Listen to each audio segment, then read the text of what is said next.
Welcome to this explainer on some dramatic breaking news that literally has the entire world watching right now.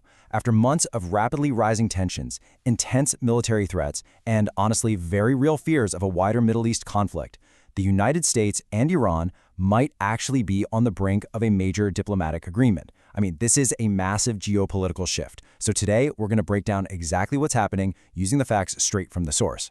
But before we get into the nitty-gritty of this potential deal, I want you to consider a really critical question. Is this truly a historic peace breakthrough, or is it just a temporary pause before another major crisis erupts? Keep that in the back of your mind as we walk through the evidence today, because the answer, well, it affects everything from global security down to the price you pay at the gas pump. Okay, let's dive into this. We've got 5 key areas to decode to fully understand this situation. We'll start with the boiling point that led us here, detail the proposed breakthrough itself, analyze the critical Strait of Hormuz, look at the divided political reactions, and finally, map out exactly what happens next. So, starting off with Section 1, the boiling point. To really understand how we got here, we've got to look at the recent escalation. Things between Washington and Tehran deteriorated so sharply over the last few months. Think back a few months ago. We saw a massive increase in military deployments across the Middle East, specifically near crucial shipping routes. Then, just weeks ago, the U.S. started accusing Iran of aggressive regional actions and raised some really serious concerns about their uranium enrichment. Iran pushed back hard, basically warning that outside military threats absolutely would not stop its nuclear ambitions. And today? Well, today, we are seeing the direct result of that escalation: huge international anxiety and major economic shockwaves. And those shockwaves, they immediately hit global oil prices. As the geopolitical tension grew, investors got absolutely terrified of potential disruptions to shipping lanes and energy exports. I mean, analysts were out there warning that the region was heading toward a broader war involving multiple countries. So, this tension isn't just some distant political issue. It connects directly to your wallet. Moving right along to Section 2, the proposed breakthrough. Right as things looked like they were spiraling completely out of control, intense international pressure brought a dramatic twist to the negotiating table. And the seriousness of this? It's highlighted by President Donald Trump himself. He stated that the deal has been largely negotiated and could actually be finalized soon. So this isn't just a rumor floating around. We're looking at top-level confirmation that a massive reduction in tensions is currently on the table. Let's see how this builds. According to multiple reports, there are 6 key tenets of this potential agreement.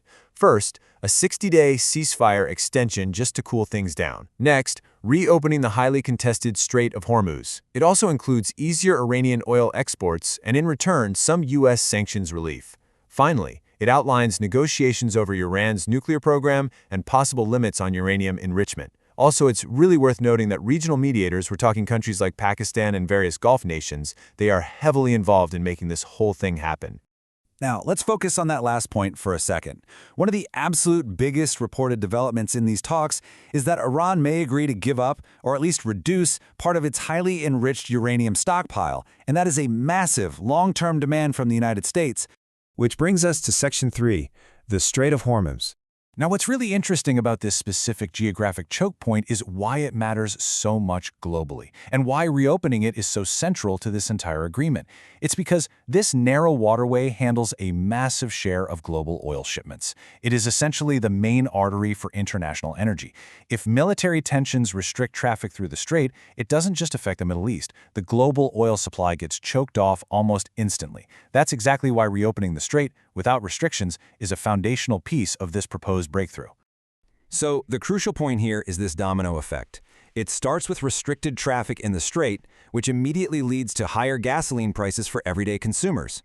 And those higher energy costs lead straight to step 3, increased global inflation and severe pressure on global economies. It's wild to think about, but distant military maneuvers literally dictate the price at your local gas pump and the health of the entire global economy. Let's look at Section 4, divided political reactions.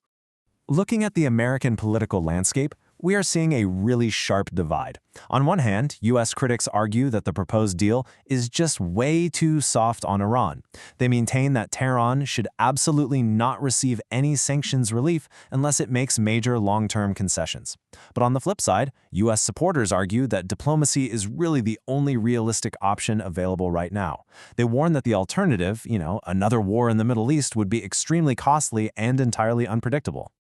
But this division isn't just limited to the U.S. Inside Iran, hardline voices are deeply suspicious of Washington. They worry that signing any agreement could permanently weaken Iran's regional influence. Meanwhile, if you step back and look at the broader picture, international leaders are basically just urging calm. They're laser-focused on the fact that any further military escalation is going to severely impact global trade, oil markets, and overall regional security. Finally, Section 5. What happens next? And this brilliantly illustrates the two totally different futures we're looking at. While markets are already showing some optimism and oil prices are kind of stabilizing based on these reports, officials on both sides admit that final, crucial details remain completely unresolved. So, if negotiators manage to finalize the agreement, regional tensions decrease, oil exports stabilize, markets respond positively, and those future nuclear negotiations can continue. But if these talks collapse, military tensions are going to return quickly, oil prices will likely spike again, shipping risks in the Gulf will absolutely rise, and global markets will react with a lot of fear. As analysts keep pointing out, the situation remains extremely fragile. We're kind of stuck in a holding pattern right now. The US and Iran remain deeply, fundamentally divided on major issues. However, it is also very clear that both sides fully understand the catastrophic, enormous risks of a wider conflict. The outcome of this delicate negotiation is going to affect global energy prices, financial markets, and international politics for months, maybe even years to come. So I'll leave you with the question we started with. Will this historic deal actually happen and change the course of the Middle East? Or are these tensions only temporarily paused before the next crisis? It's a fascinating dynamic, for sure, and we'll be watching it closely. Thanks so much for learning with us today on This Explainer.